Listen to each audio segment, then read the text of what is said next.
Bismillahirrahmanirrahim. Assalamualaikum warahmatullahi wabarakatuh. Our group will present about consequences of inflation and measures taken to control it. Hope you can get some input from our presentation. Enjoy it.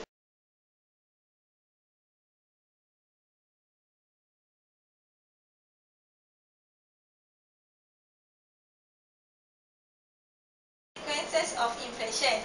First point is anticipated inflation.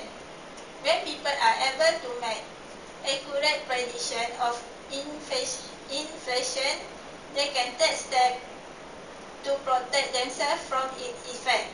Trade unions might use their bargaining power to negotiate for increase in money rates to protect the real rates of union members. Second point is unanticipated inflation.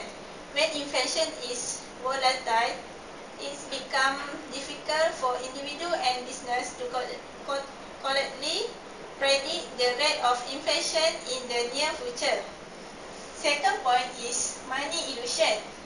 People often confuse nominal and real value because they are misled by the effect of inflation.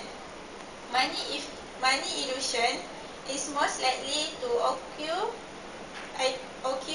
when inflation is unanticipated, so that people's expectation of inflation turn out to be some distance from the correct level.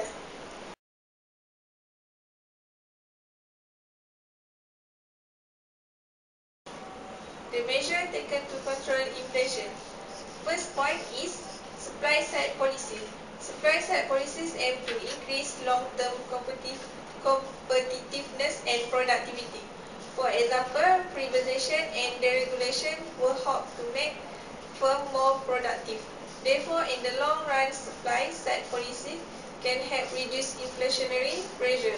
However, supply side policies work very much in the long term. They cannot be used to reduce sudden increase in the inflation rate.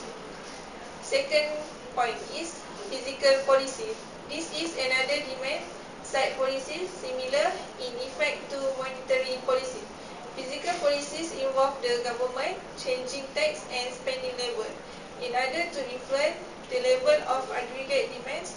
To reduce inflationary pressure, the government can increase tax and reduce government spending. This will reduce demand.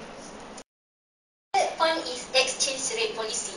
In the late 1980s, the UK joined the ERM. As a means to control inflation, it was felt that by keeping the value of the pound high, it would help reduce inflationary pressures.